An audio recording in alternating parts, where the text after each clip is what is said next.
to steal information from the prisoner. They manipulate his mind. So this is your wonder drug? Yes. His mind is now yours. What do you want from it? Why he resigned. I believe that he was going to sell out. I want to know what he had to sell and to whom he was going to sell it. Time for B.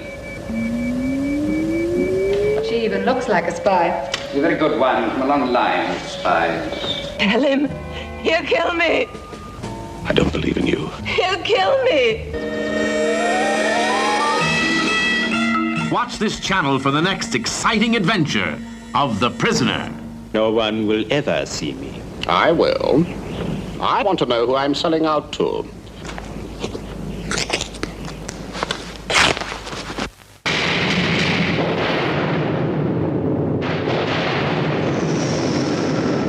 Where am I? In the village. What do you want? Information. Whose side are you on? That would be telling.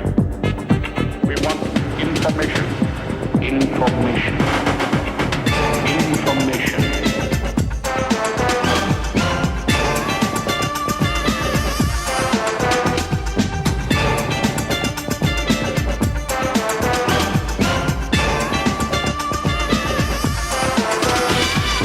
What do you want? Information. What do you want? What do you want? Information. What do you want? Whose side are you on? What do you want? Information. What do you want? Information. Welcome back, my friends, to an all-new episode of Once Upon a Village, a prisoner podcast. It's your number 2 here, John S. Drew speaking, and we're back in the village. We're back at Port Marion, although we don't know it's called Port Marion. We don't know where the village is located when it comes to the show. I don't know it, and neither does our own number 6 here, Jim Beard. Hey, Jim. Who says that I don't know it? Well, that would be telling. That would be telling. Well, you sort of fell for the old what was it, Lithuania, wasn't it, last week? With the yeah, right. Yes, right on the Baltic Sea. On the Baltic Sea. Yeah. This week we're going to be talking about the episode A, B, and C. And at first, it's funny because as I started watching it, I had to wonder, but then after a while I realized, no, this isn't true. I had to wonder if this was one of these episodes that they kind of like stole some inspiration from or tried to sort of, give you the warm feelings for Danger Man, because it takes place not literally, but on a dreamscape, I guess you could say, in, France, and there is the prisoner dressed in a tuxedo and all and doing his spy thing. Yeah. We're on much more familiar ground as far as the spy milieu with this episode, or at least within the dream we are. Hey, I want to, if we can get this order of things out of the way. Sure. Yeah. It's continuing to bug me, and I'm sorry about this. This is actually the 11th episode produced. See, there you go. That sort of lends to my idea that this may have been, a hey, let's take from here and because how do you go that far into it? And although I will say this much, the very beginning of the show, did you catch when they're doing the whole "Where am I in the village"? Number 2 doesn't say the new number 2. He just says, I am number 2. Yes, I did notice that. And speaking of number 2, and this is the thing that bugs me, is this is a number 2 who we see again. As number 2. As number 2. Okay. He is back in The General, the episode called The General. Oh, I always love The General. Or should I say that he's back in A, B, and C. The General is actually filmed before A, B, and C, but shown after. But there are episodes that were shown in the middle between these two. So it's just someone watching it then and not knowing anything at all about what production order is or anything like that at all. To them, this number 2 would appear and then disappear and then come back with no explanation. See, and that then is because it would make more sense the way he's acting so nervously here in this episode if the general came first. I agree. I just, it's a modern fan problem because we're so used to knowing so much about these, shows that are produced now and that episodes are shown in the order that they're shot and things like that. This was just a weird thing. I really love to hear from the producers and everybody of they filmed all the episodes, presumably, or most of them, and then they just kind of shuffled them around. and what was their criteria in terms of how they chose which ones to show? And you know what? Nobody probably said, "Oh, that won't make any sense to viewers if this number 2 appears and then disappears." There's let's see, 1, 2. There's 2 episodes in between ABC and the General. So and then this number 2, because be honest with me now, and we'll get into this more. You would not expect this number 2 to come back after this episode. Not the way that the director, who is, if it means anything to anybody, Pat Jackson, not the way the director sets this up, because there is that underlying tension throughout the entire story as he's trying to break number 2. And we see it, like he even lines up the shots. What's always in the foreground? The red phone.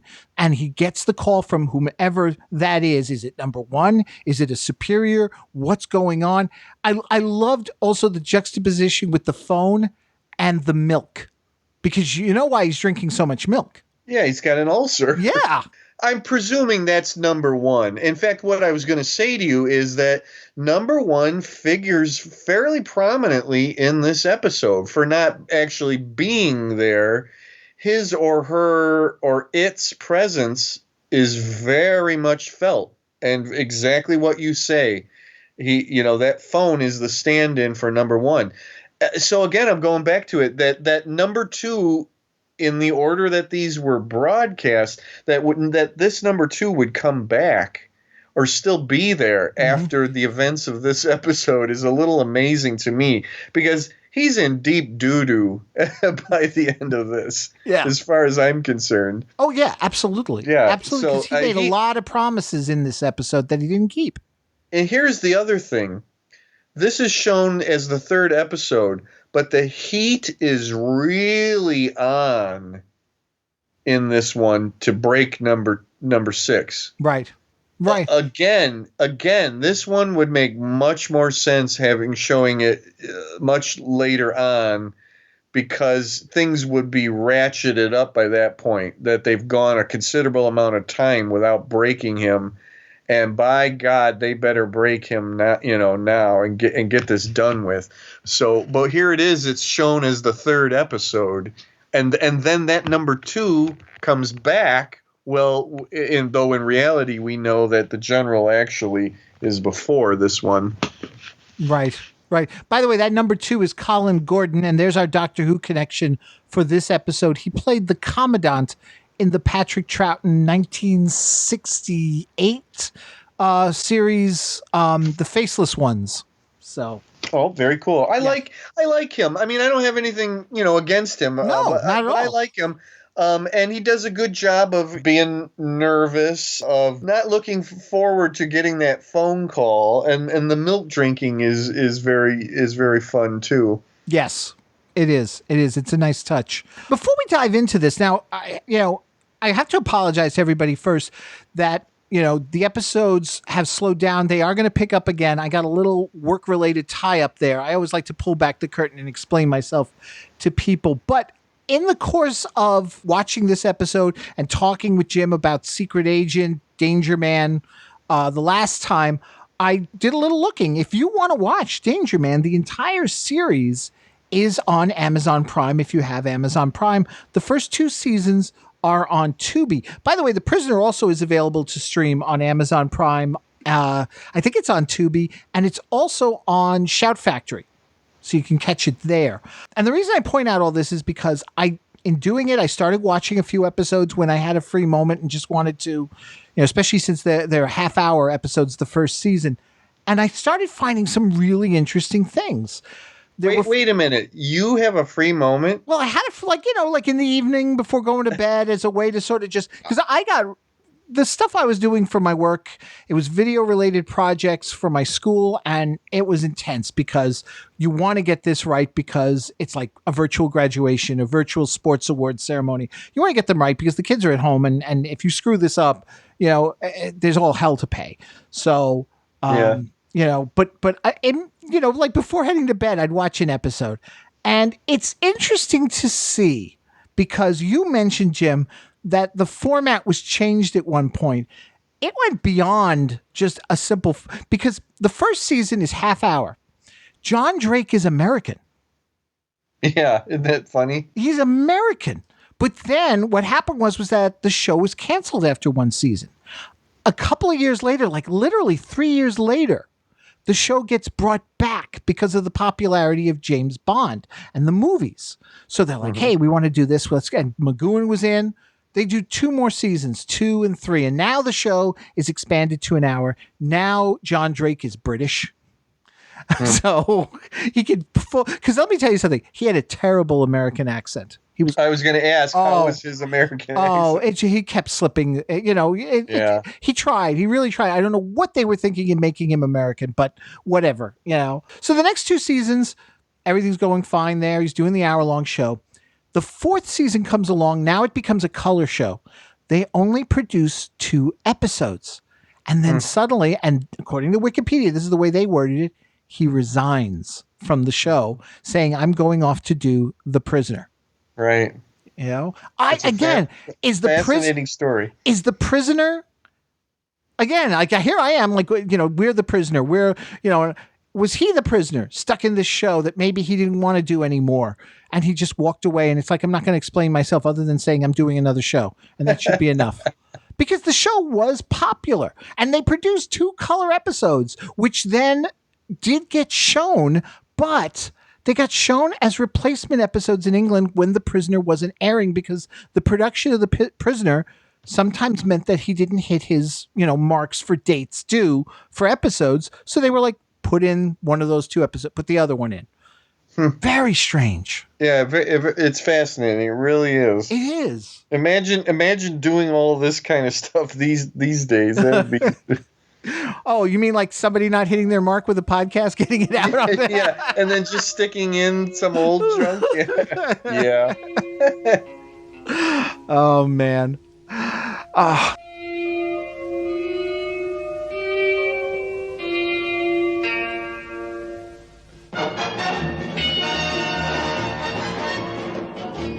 Where am I? In the village. What do you want? Information. Whose side are you on? That would be telling. We want information.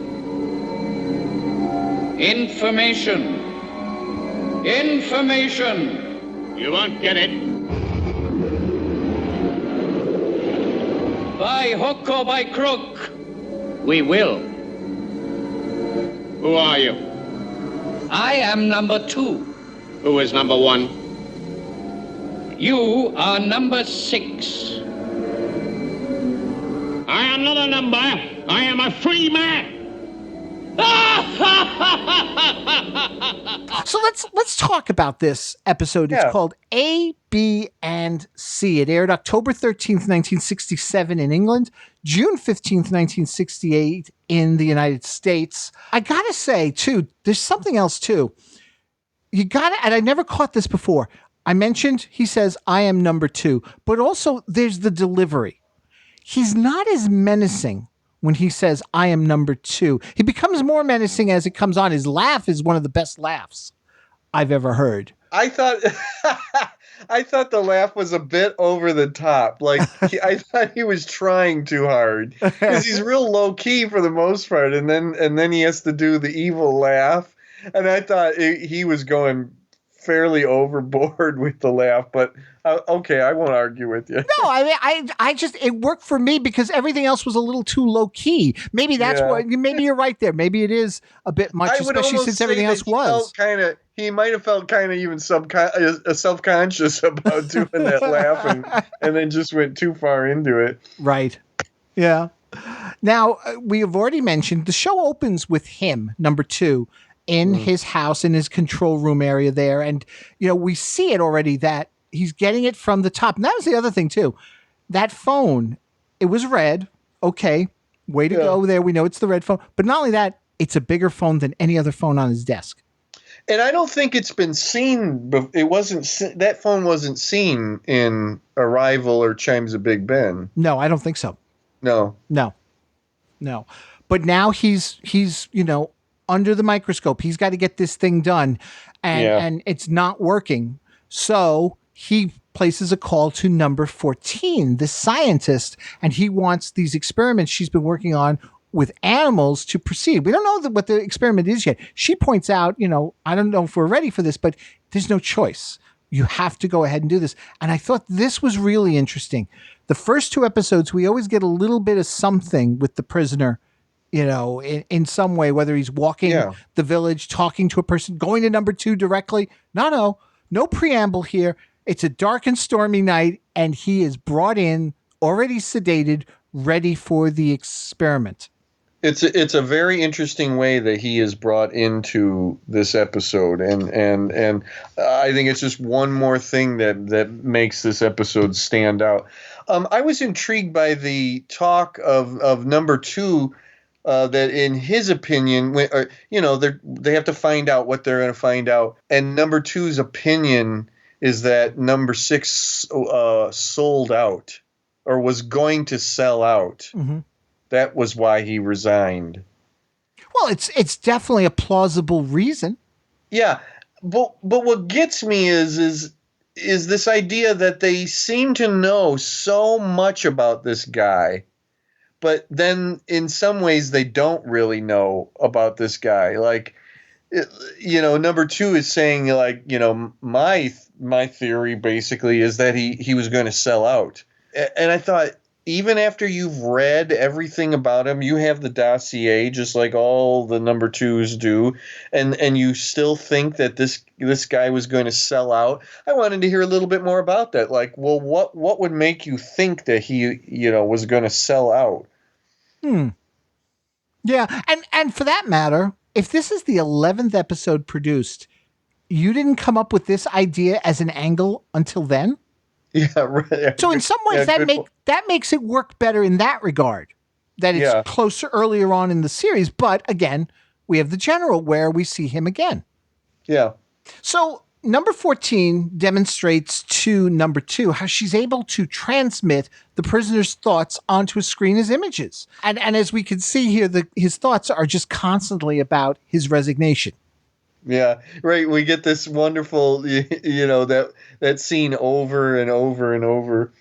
Yep, exactly. She has, though, also something else. It's more than just having, his dreams of sorts, his thoughts, his subconscious projecting. She has an ability to manipulate them so that he starts thinking of other things. And she does this with this drug she's got that she wants to administer, coincidentally enough, in 3 parts.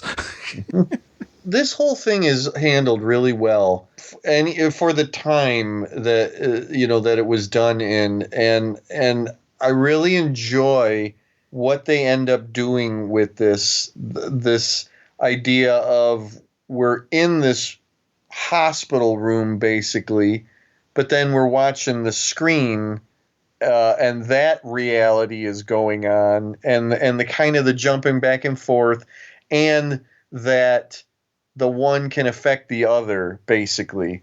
And it gets really, really fun and cool by the end of this. But I just wanted to say at the outset here that I just thought this whole thing was handled really well about basically the 2 realities that are presented here.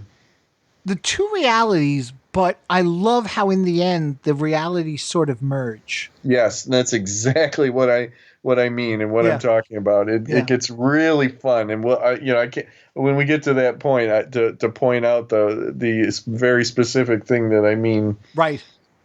There's a brief moment as she's administering the first drug that he opens his eyes, and the image changes on the screen to her as he's looking at her, which I also Yeah. thought was a nice little touch. Yeah, very much so. But it's important also because then that sticks in his mind. Right. Exactly, because that's going to play, shortly afterwards in another scene. He points out, number 2, that, basically at this point, the prisoner's life, comes down to 3 things, A, B, and C. And he's got these boxes labeled A, B, and C with the Albertus fonts there. Of course. I'm starting to become very fond of that font. I'm enjoying making up the little Facebook graphics that I'm making and using that font. I had to find it though. I had to download it separately for the software I use. I did that many years ago too. To be able to use it, it wasn't part of the Word, the Microsoft Word that I was using. That I had to download a free font of it.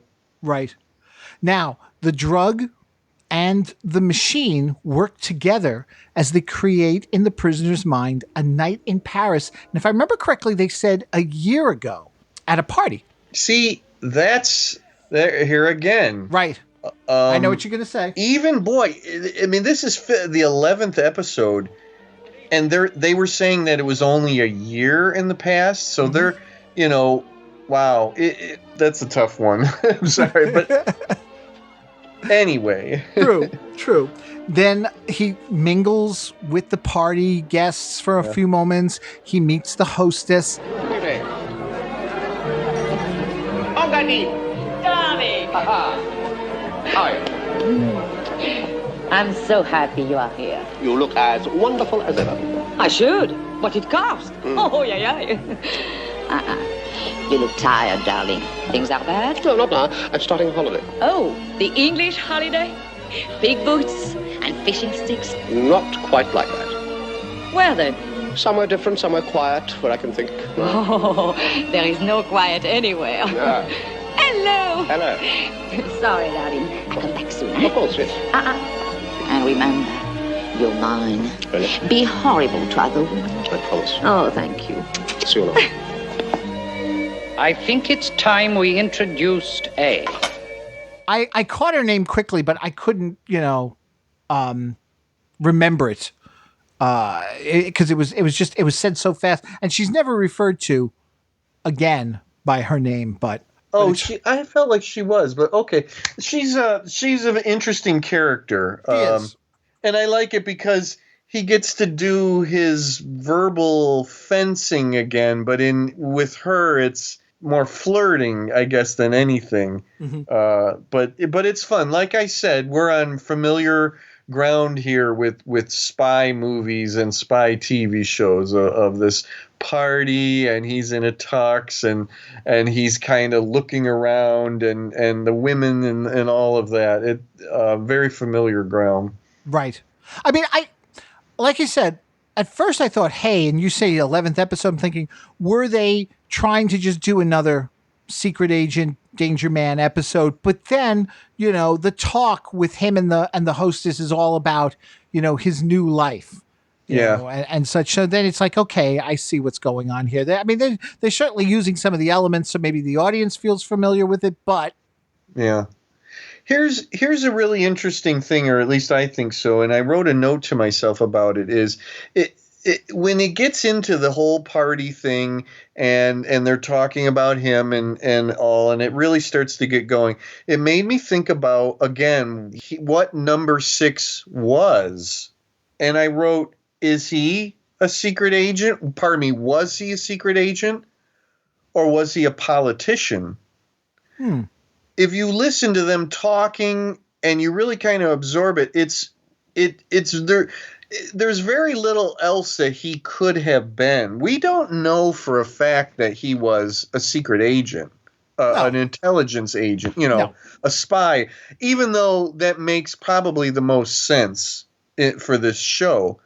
But I think he could have also been involved in politics too. Because, you have to think of what kinds of positions would there be, number one, that you would know a lot of stuff, a lot of secrets, and that people would be concerned when you leave the job of what you know. And that really comes down to an intelligence agent, right? A spy, a secret agent, or a politician. I'm not sure what else there would be that he could have been, but it just made me, at this point, it really made me think about that. And again, I think what we're hearing about him, and he's saying, and other people are saying, that it could still be either one of those two things. Wouldn't it be fascinating, really, if it turned out that the character was a politician or somehow involved in the government, but not as an agent? It would. It would. Yeah. It would explain. And it'll be interesting to see when we get to next week's episode, Free for All, if that could play into it a little more. Yeah. But yeah, fascinating. Now, that he can obviously handle himself very well. And I'm not saying about, a politician wouldn't know judo or all that, but obviously number 6 can handle himself in a brouhaha. Oh, and he will shortly, as we'll he see. shortly will, yes. Yeah. In fact, two brouhahas, if I remember correctly. Yeah. Yeah, one a little shorter. They introduce the A elements. They take this, tape. It's like videotape, well, not videotape, film tape or computer tape, and they plug it into the computer there.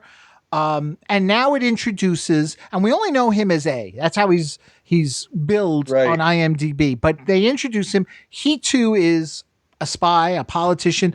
He's similar to the prisoner. He says so. He goes, "We're very much alike, and yet you are different."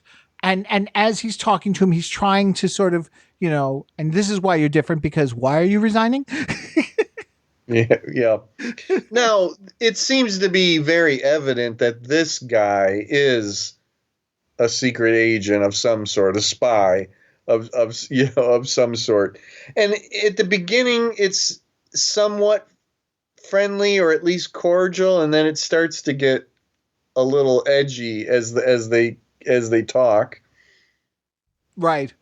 Well, it gets edgy to the point where, the prisoner leaves. And as he tries to leave and opens the door, interestingly enough, A seems to have beat him to the outside, got his coat on, and, has a couple of men grab him and take him to a car where they drive off. Well, in a way, that's part of the surreal aspect. In real life, that guy probably couldn't have gotten out there that quick. But absolutely. We know, or we have to, or this reminds us that this is not really happening.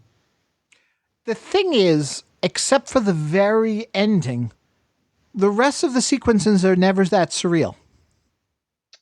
Okay. Yeah, good point. Yep. That's the only thing I thought was a little much. Because I thought it was going to be trippy throughout. At the very end, and there's some really good surreal moments at the very end, which we'll get into. Yeah, there is. Yeah, very much so. So he, like I said, they drive off in the car. They pull into this courtyard area where they all get out. And before, I guess, any sort of interrogation can go on, the prisoner cuts loose, fights off A and another man, taking them both down, and then leaving with a quick "be seeing you." Yes. I loved it. I loved it. Because again, and it sort of speaks to that. Well, we need a fight. Yeah. No problem. That's good. So since he's left, and this was the other thing too. I don't remember if it was here, but I know later on she mentions it. he burns out the drug. There's like a certain point, it's like, well, we can't go back and continue because the drug is burned out. So Correct. Right. number 14 wants to wait 24 hours to give the prisoner a chance to rest, which I get all that. And that plays up later on because if it's 24 hours, that means there's only 2 days left. So number 2 later on in a phone conversation with the higher up says, 2 days, you'll have your answer. No more than 2 days. But the thing is that they let him go back to his home and they let him wake up the next morning there. Right. I don't know. I would have thought they would have held on to him, but instead, I guess they figured, it'll all just seem like a dream to him when he wakes up the next morning. It's kind of optimistic. Yeah.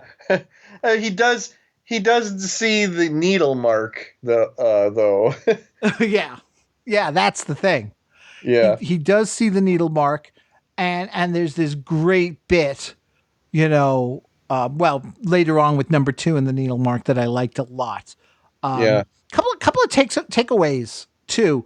At the end of the scene, when number 14 says again, I want to wait the 24 hours. Number 2 has to give in, and as he does, he stares at. There's a red phone there in the lab too, a big one. Right. Which I guess we're supposed to think that number 2 is being reckless because he's under the gun, because they're not really, they're not really doing much of anything to hide the fact of what they're doing from number 6. I mean, as far as like the needle mark being very evident, and he knows how clever number 6 is, and that number 6 is not going to sit still for anything like this. So in a way, number 2 just does himself in, really. Yeah. And so he wakes up the next morning. Like I said, he sees the puncture wound from the needle from the night before. And I love this. I don't know why it struck me now. I'm sure other people have brought it up before. He's in his like living room area, I guess, and there's a lava lamp in the background. And I thought immediately, because we don't get Rover in this episode at all. No, but I thought of Rover. It really wouldn't have worked. Right. I don't know how they could have fit Rover into this, but yeah, I really love the lava lamp there because I guess that is Rover basically. Right. Well, there was this was not an escape episode. This was entirely get the information. Get the information. Exactly right. Yeah. That was the focus. I mean, the last episode, The Chimes of Big Ben, was about that, but it was also, it really wasn't about escape. It was about manipulating him into thinking he could escape. Yeah. Yeah. I made a note because there's something that comes up here, and I made a note about it because I think it was very interesting. We learn in this episode that numbers in the village are reused. Yes, they are, because the prisoner points out when he sees number 14 later. First he sees her buying flowers, and then he walks up to her later and she's reading the newspaper, and he points out number 14 a week before was an old woman in a wheelchair.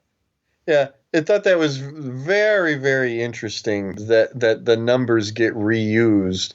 So that makes you want to know, was there a number 6 before him?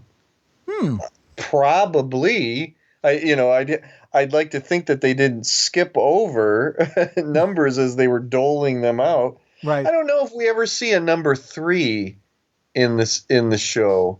I don't know. Yeah, because that's pretty high up, right? Right. Right. But yeah, it was just a fun little thing. Like, oh wow, and so they recycle the numbers. They recycle the numbers. By the way, did you also catch? Like I said, she's reading the paper number 14 when the prisoner walks up to her. Did you catch the headline? Yeah, I did. And don't get me going. Because it's not a complete headline. You got to finish it up yourself. And I think the word is that they were trying to say there is finished. Yeah. Don't get me going on this order of things thing. Because I was like fascinated with that. I'm like, it goes, is number 2. And I'm like, F-I. And that's all I could make out. Yeah. That's all I could make out. And I was like, is he finished? Well, clearly he's not because he's back for the general. That's right. Sort of. Sort of. Oh. Did you also catch that as he's sitting there talking to number 14, at one point she says, "And you are," or something like that? The look on his face, there's two ways you could read it. It could be painful that he has to refer to himself that way because also he doesn't want to give away his real name. Or you could look at it as, yeah, what the hell number am I again? Sort of like he had to think about it a moment because he doesn't think of himself as number 6. It is that. To me, that is, you're right. I think that it's what it is he doesn't think of himself like that, and he doesn't like to say that because in a way that's like giving in, but he's also not going to use his real name either. So yeah, it's another very interesting little moment. Yeah. So then he heads off to number 2's place. And, this is our only time we see the two of them in this setting here. And I always love the little tete-a-tete between him and whoever the number 2 is at the time. And this one works really well. Come in, my dear fellow. Come and sit down. I'm not tired. I slept well. Good. We don't seem to have seen a lot of each other. I haven't seen very much of you. I don't spend all my time spying. Don't you? Your predecessors did. I have other things to do. Now, all this nonsense about why you resigned. If people can't chuck up a job, things have come to a pretty pass. Do sit down. I'm still not tired. In that case, perhaps you'd pour me out some milk. I didn't have a very good night.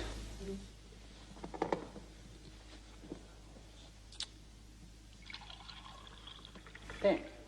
A pleasure. Come in. Thank you. Milk is the perfect food. It creates good temper. Would you like some? My temper's fine. Anyone who had nothing to hide would ask where I got it. Where did you get it, number 6? In my sleep. Oh, you must have been restless. Perhaps you need a checkup. I have a favorite doctor. Really? Number 14. Yeah, there's this. It's always some of the best stuff, and like I've said before, in Arrival and Chimes of Big Ben, it's that verbal fencing that I just live for.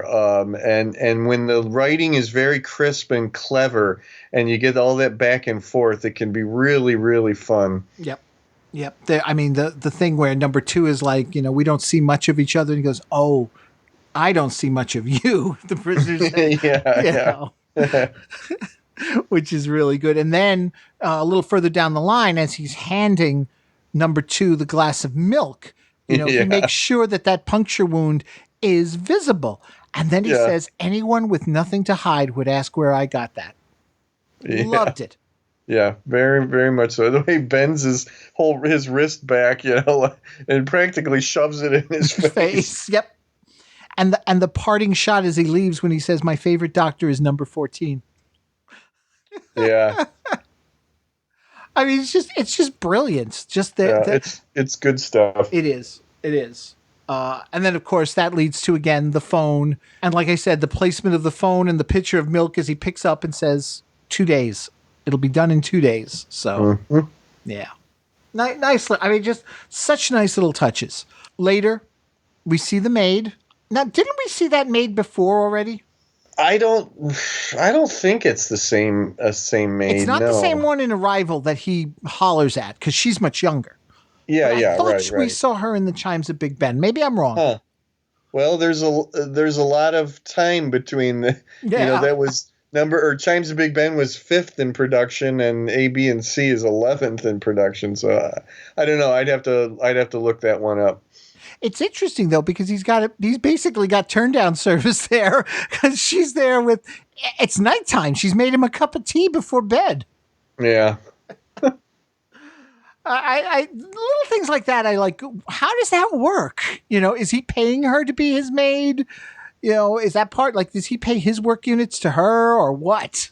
Why he's not on guard though, and then he drinks the tea without thinking. Right. And then of course it's drugged. Right. He's smarter than that. Right. He gets what he deserves then this time around, as far as I'm concerned.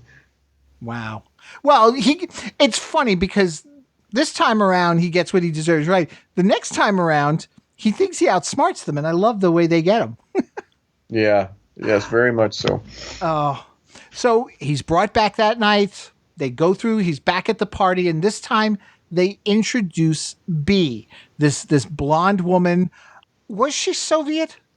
I don't know, but what I wrote down was she is very clearly a spy. Yes, absolutely. There's no doubt in with this one. Right.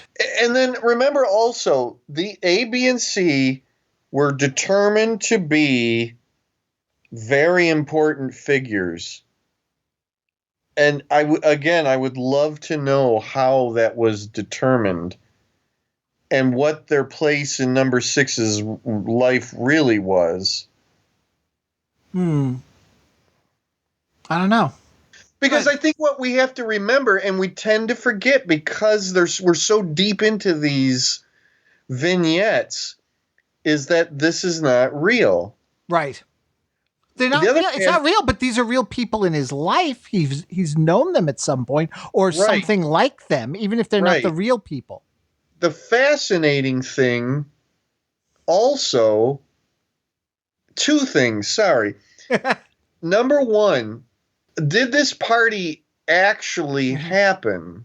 And if it did, is it between two scenes of the opening? But I don't think it is. If I remember this correctly, when he goes to the party, he's already resigned, right? Yeah, I believe so. No, okay. he could. Well, yeah, all right. I see what you're saying between two scenes in the opening credits. Yeah. Yeah. But he hasn't tried to leave yet. I think there's some talk about what he's asked, what is he going to do? And I think he says, like, go on a holiday or whatever. See, if you look at the opening credits, he's followed from the moment he leaves. Yeah. Wherever. I don't. So, this has got to be.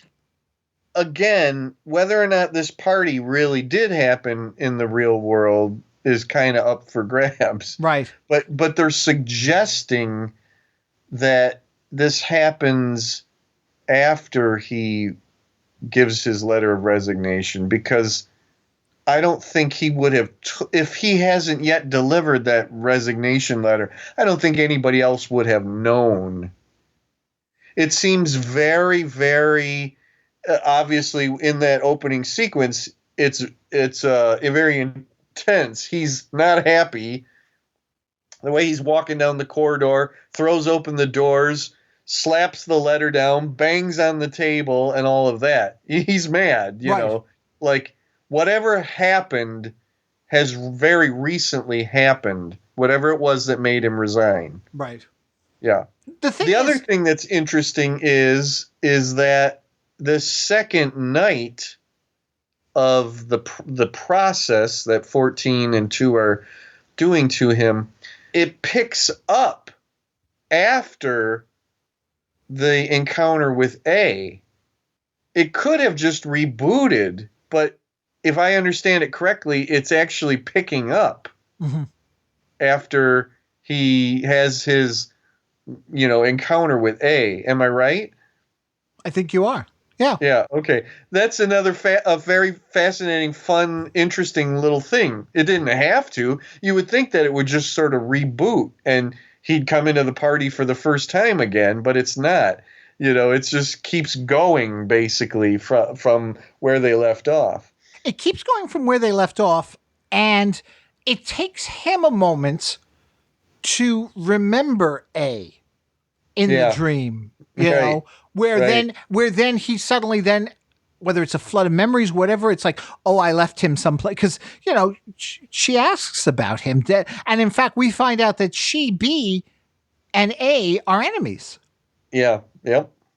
Yeah. It's an interesting web of story that's being woven here. Right. Right. And the whole time he's talking to her, number 14 realizes that he's just a little too relaxed in his dream, but she sees that in reality, he's resisting. Mm-hmm. Which is interesting because it's like you would think if he's resisting in reality, he'd be resisting more in the dream, but he just seems to go with the flow and take everything in until it comes to the point to resolving this scene. But I really like, again, I'll say it again, the cause and effect of reality, which is the room, the medical room, and he's laying on a table and unconscious, and what we're watching, on the screen in his mind, and the cause and effect between the two. Right. So the thing is, though, is that since he's resisting, and again, this is where the point where I said before, he's burning up the drug, she's got to work fast. So she has this theory, if she's able to manipulate the images in his brain, why not manipulate the words that he hears in his dream state? The only way to manipulate his dreams is to get into them. Is that possible? I was wondering What? if we could put words into her mouth. How? We fed him with pictures. Why can't we feed him with sound? But the voice. Would he hear yours or hers? That's the danger. If he hears my voice, recognizes it, the shock will wake him. He'll see everything. We'll have failed. We must make the most of this chance, or we'll never know if it was me. Worst time to try anything. Just look at the state he's in. Where's your scientific enthusiasm? This gets really, really kind of devious and interesting and scary in a way that this is all one big, huge experiment. And they're dealing with like injecting a guy with a drug, hooking his brain up to this machine and tapes. And then, right there on the spot, she figures out that she can get on basically the phone and plug it into her device. Yes. And talk through B as if B is like a puppet. Yes. It's devious. That's the only word I can come up with. It's really devious and fun. It's devious and fun. It's something that she's hypothesized in the past. Not sure if it'll work, and not sure, and I like this little bit, that her voice might come through instead in the dream, which would just ruin the whole thing. Exactly right. Yeah. Yeah. But it does work. I mean, she's able to, and B still has her voice. The thing is, though, is she just takes the wrong tact entirely by bringing up this whole thing that, if she could just go back with the information to her people, why he resigned as a bargaining chip to save her life. And he's kind of like, what? Yeah. Well, even though 14 is being prompted by number 2, she's a medical person, basically, right? Right. She's not an actress. She's not necessarily clever enough with this sort of line of work to be able to think on the fly and say the things. And number 6 is just too damn smart. Well, yeah. And clever. And yeah, right. You're right. She gets on the wrong footing, and she starts saying and doing things that doesn't ring true with B. Right. And then that gets interesting then too, because it's like, okay, she's manipulating that part of the dream state in that regard, but everything else is still happening that she has no control over, including her people showing up and, trying to fight the prisoner while one of them has a gun to her head. Yeah. Yeah. I thought that was interesting because it's like you don't have total control. Right. Events are still going to play out the way they're going to play out. And she did warn number 2 about that. I don't have that much control, or, because he was like, there was that little bit earlier on where he's like, where's number 2? Why haven't you brought her in yet, or something like that? And she's like, no, she'll show up. And then there's that whole cutesy thing with the letter and everything that he gets. Yeah. This whole thing speaks to the desperation of the situation, of number 2's desperation. Yes. It's all very experimental, you can't control everything, and you obviously can't even control some of the bigger things. and it starts going wrong. It starts going poorly. Yep. And, he gives her a chance, though. He asks her questions about, her personal life, about her son and such. And, of course, number 14 can't answer these questions. So, he basically walks out of the scene and again, breaks the whole spell. Yeah. Where, again, we see the red phone in the, the constant reminder, the tension is on for number 2. Now, here's the thing. The first 2 episodes clearly are prisoner centric. Was this more of a story about number 2 than it was about the prisoner? I'm going to give you that. And I think my brain was actually headed down that road. And I'm glad that you said that because I will give you that. It's fascinating. It is more about number 2. We learn more about his character, really, than anything. Right. Number 6, we're not necessarily learning anything new about him, but we most definitely are about number 2. I really like number 14 as a character.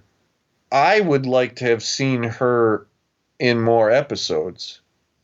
Yeah.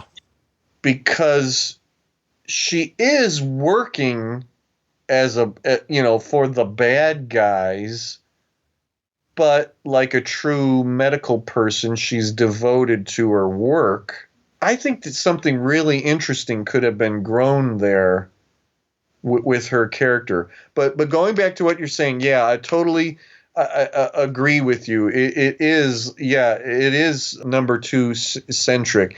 And you know what? I will say it. I'll go out on a limb and say this. I do feel some sympathy for him. Oh, I do too. With the damn phone's going to ring again. Yep.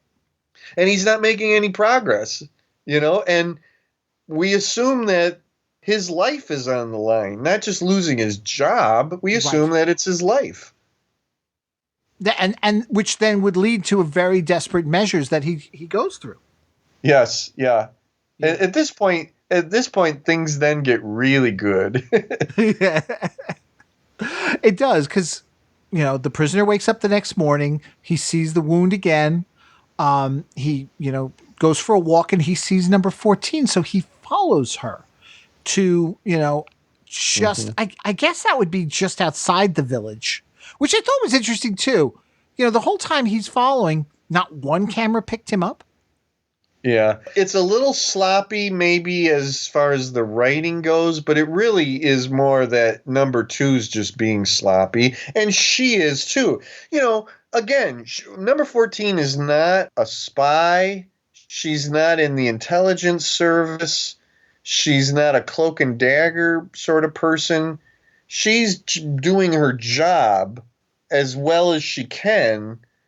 And she's not trying to hide, she's not sneaking around. But yeah, why isn't he being, picked up on that? Number 2 is just being very sloppy. You would think that he would tell Control to be right on number 6. Yeah. This is a delicate time, a desperate time. But we can't afford any slip-ups here. But see, that's why I come back to why the hell did they let him go home and wake up in his own bed? Right. It just, they could have kept him. Right. You know what? Like, he should have been drugged completely and just put under, just be there and ready to, for the next time that they can do the next tape, Yeah, exactly. It just that didn't make sense. And it allowed him then to follow her, like I said, basically to the entrance of this lab. It's a like a small hillside area there, and there's a sliding door. She walks in. He can't get in that way, but he manages to find the air vent and climb inside anyway. Yeah. I made a note to myself at this point when he gets into her, laboratory or whatever it is. And I wrote, the dome room is used for everything. Yes. They got a lot of use out of that. They use it for how many different rooms in the village. And it's funny to me. It's funny, but I also thought, and again, this director really knew how to make you feel like it was still something different. I mean, I knew it as soon as the door opened, yeah. because different angles and everything with the use of the room. Yeah, no, he really closed it in. Yes. The way the walls that they put up and everything. No, it gives you, it's much more closed in. But I'm just laughing, I mean, they had that big dome room and they made use of it. They made good use of it. Yep, exactly. It's all about redressing sets. It certainly is. Yep. Yeah. It certainly is. So he gets into the lab, and it's interesting, he covers the room, looks around, he finds the party tape, he finds the ABC boxes and looks inside, and we see that there's no picture for C. There's no tape either, if I remember correctly, for C. I don't think there was a tape. I know there's no photo, but there's papers. There's papers, yes. Which he doesn't bother to read. No, he doesn't. But as we'll find out, there's good reason why, there's not a photo in there. But I don't remember about there being a tape or not. I don't remember because it stood out in the box because it was also in a red canister. So yeah, I noticed that. He also finds the last of the drugs, which he then proceeds to dilute. Yeah, which really gave me the heebie-jeebies because what is he diluting it with? Is it just water? Well, one would assume it is. He never sniffs it, never samples it. He just takes it and adds it into the mix. Yeah. Okay. That bugs me. Like, isn't it I know it's dangerous to inject air into your veins, but I don't know, would injecting water into you, I don't like it. Whatever he's doing, I don't like it. Yeah. Well, the thing is, it allows him then to get the upper hand once he's put under. I thought it was interesting that he was willing to allow it to happen, to see it to its conclusion. That's the scariest thing of all. Right. Like he's gonna beat them at their own game, but what he has to do to be able to do that. Yep. And did you also notice the penny farthing by crest above the door?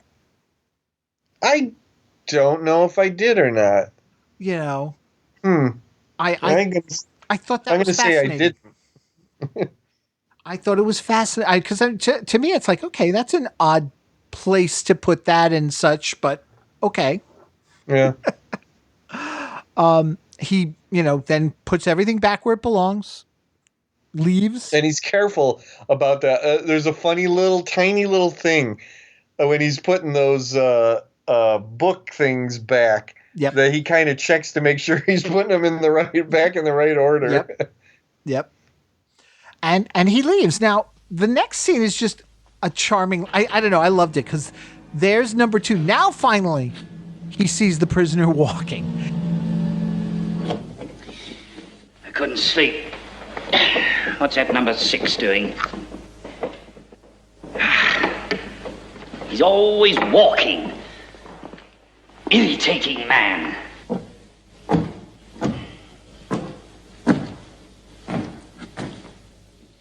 Doesn't he ever get tired? Be seeing you. No, I'll be seeing you. Yeah. It was funny. Well, he's completely on edge at this point. Yes. Yeah, you notice his hair is becoming more and more disheveled as the episode goes on. Yeah. Well, he's not sleeping, obviously. Right. Yep. Yeah.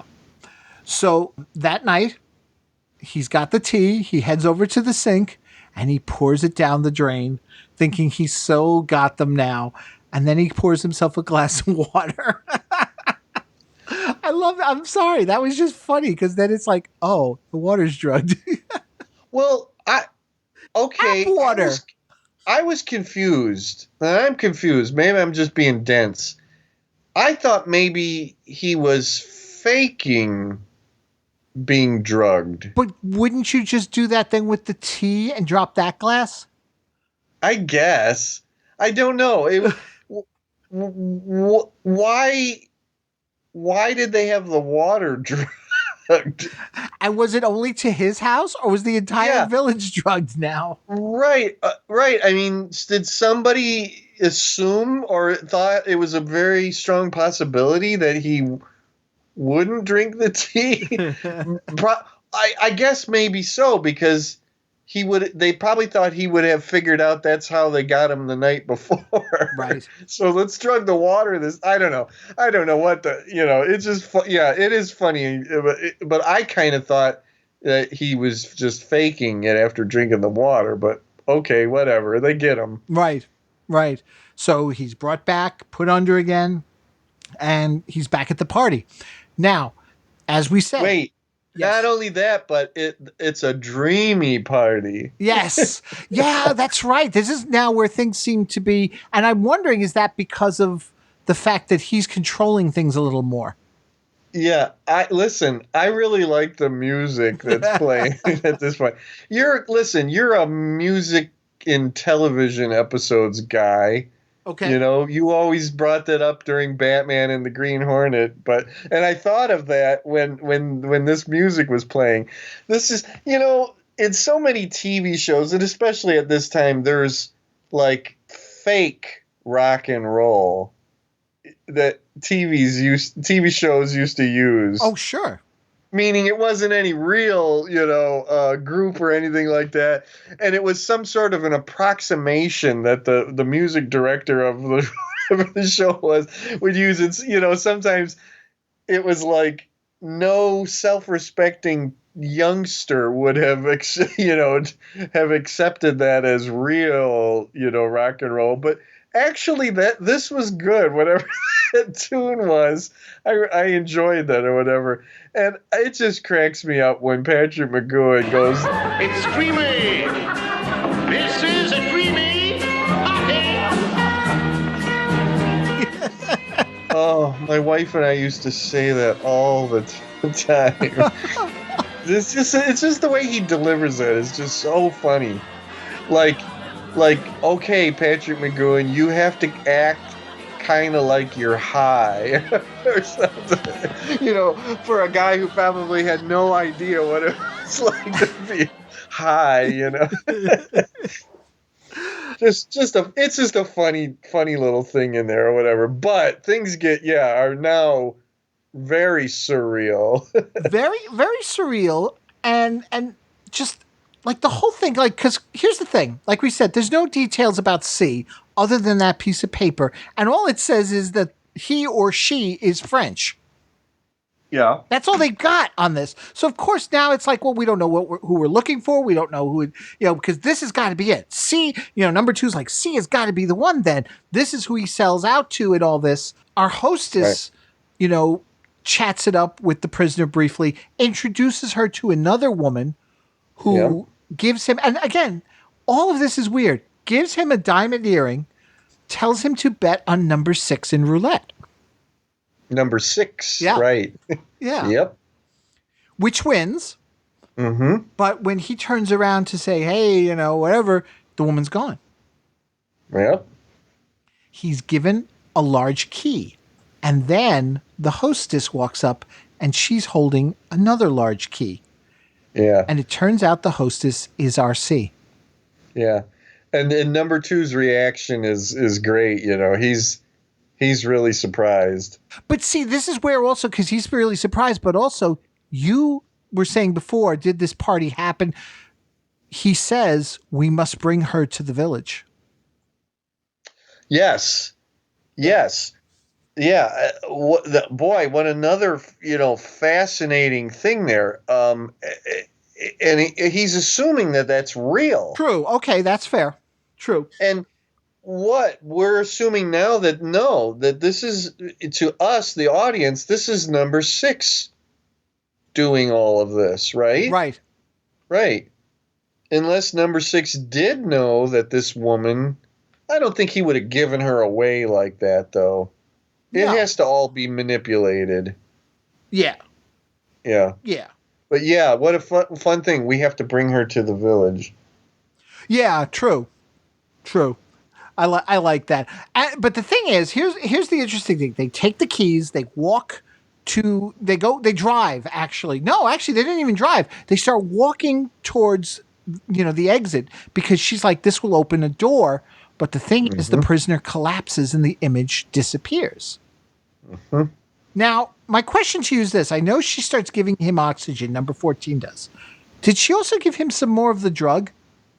I don't think she had any more, right? Yeah, well, that's the thing. She did, true. I'm just thinking it can't just have been as simple as revive him with some oxygen and suddenly the dream because the dream picks up then after that, and now they're in the car, and she's going to take him to... John, I don't think there's any real science behind any of this. Just go with it. You've gotten this far into the episode. Don't start nitpicking it now. Oh, man. She wants to take him to the person he's actually supposed to give this information, and he's got it in an envelope. And that's the thing, because that's the other thing now. Number 2's fascinating. He's got the information. What's the information? Who's she bringing him to? Is this D? Is there a D element to this? Is there a D? Yeah. Yeah. And she drives him to what looks like a church.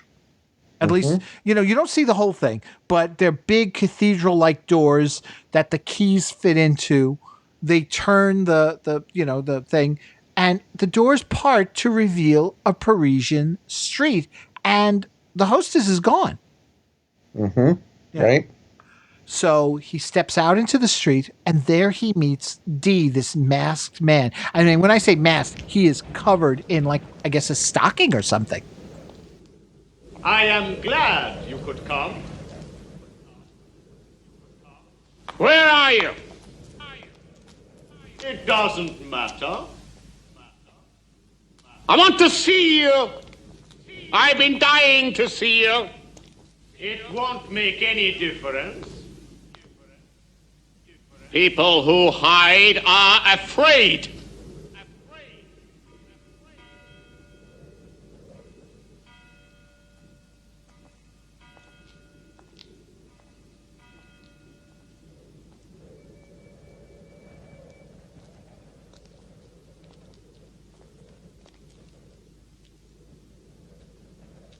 I didn't know you existed. It is often the case with really important people. Anonymity is the best disguise. You are afraid. This is very important to me. It is only a commodity. No. It's my future. You belong to me now. You were told there is no return. Not until I know who you are. I've never liked secrets. Oh, I want to see him. No one will ever see me. I will. I want to know who I'm selling out to. We must all know. All? Aren't you alone? No. But you are. Violence will do no good. It relieves the feelings. Does it matter? It does to them. We mustn't disappoint them. The people who are watching.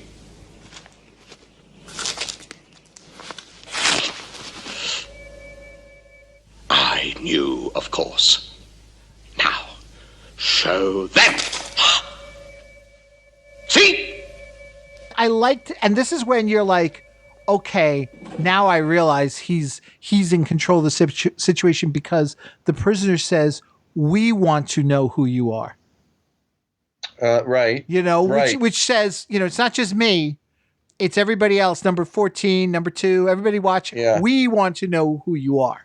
And the walls between reality and the theater of the mind start to break down. Right. Exactly. And it starts to get really good. He pulls off the mask, revealing that it's number 2. Number 2. It's great. It's great. It really is. It is. It is. And in case you didn't know it, then number 14 goes, he knew all along. It's like, okay, we get it. And then this is great. He turns around, goes back to the doors, opens them up to reveal the village. The village, right? This is This is coming up to probably my favorite scene in this entire episode. And it's funny because at first you think, is this really happening? And the director again does a great job of showing him walking back to the lab, getting down below, coming in to, the lab area there. But then you pull back or cut away or whatever, and you see he's still lying on the table. They're still watching. They're watching him entering the lab where they are also in the dream state. It's this wonderful, delicious moment where our two main people, 14 and 2, are so befuddled, so off their pins, so rocked by everything that they lose complete sense of what is real and what is not real. My most favorite scene is they watching on the screen as number 6 comes up to the doors to the room that they're in. Right. And they turn and look at the doors, expecting him to come walk, to come it's like through he's them. lying right there in front of you. Why are you looking at the door? I know, but that's so wonderful, and it's done so wonderfully because we, the audience, for a split second, start to buy it. We almost expect to see him come through the door. Right. Right? Right. But no, he's laying on the table. It's a wonderful moment. It's so cool and fun and done so well for that split second when everybody, we, them, everybody expects him to come walking through the door. But of course he's not because it's all happening on the screen. Right. In his mind. Right. Yeah. Great stuff. Great stuff. And he walks up in the dream state. He walks up to number 2, hands him the envelope saying, "Oh, I forgot to give you this." Number 2 quickly opens it up, and inside are just all travel brochures. Yeah. He was going on a holiday. And he really spells it out. He says, on a holiday. Oh, yeah. Yeah. I really was. Just wonderful. And I wasn't selling out.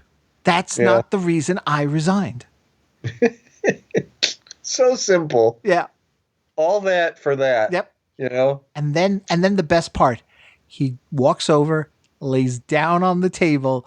Again, it's like all coming together. And then we see the phone ring. Boom.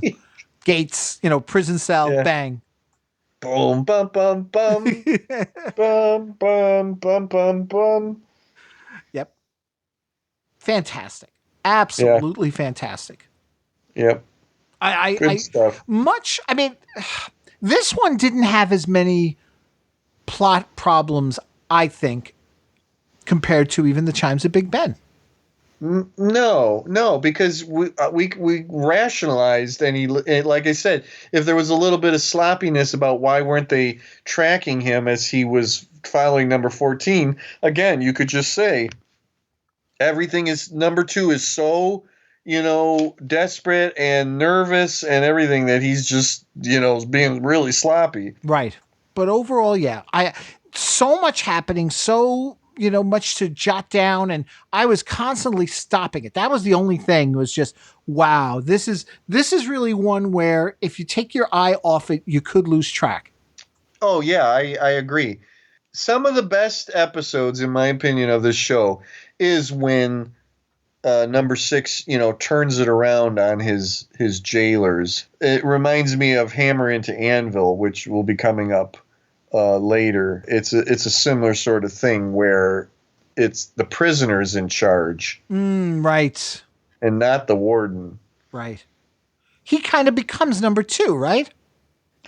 Essentially, yeah, right. And that is a very interesting thing because that will lead into the next episode. Right. Keep that in mind, listeners. So anything else that we didn't get to cover on this that you wanted to talk about? What else is there? I'm exhausted. Yeah, I think we gave this one a good turn here. I thoroughly enjoyed it. Would definitely, one thing actually you got me thinking about, because we've been talking about order and stuff like that.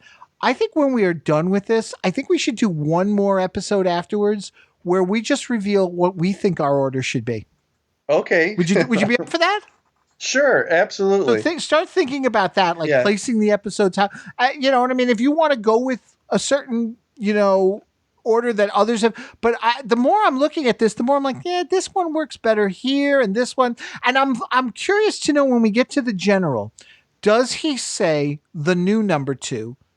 And if he does, then guess what? The general should be first. Yep.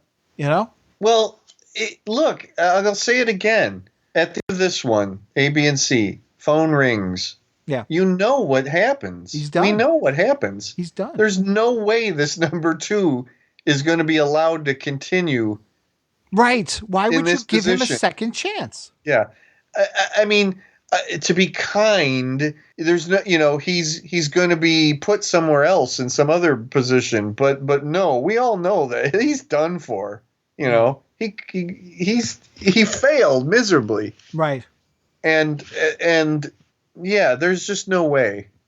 So it's going to be weird when he's back in the general. Right. I owe you an apology. An apology? Yes. I forgot to give you this. A bargain's a bargain. Don't put it, you fool! Open it! I must see what's in it.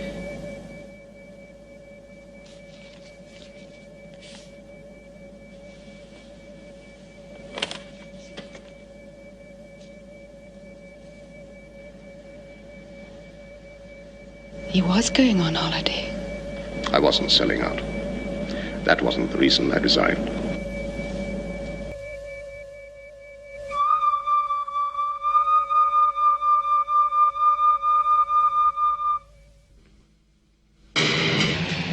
I guess it's safe to say that's going to do it for another episode. I think it's safe to say too.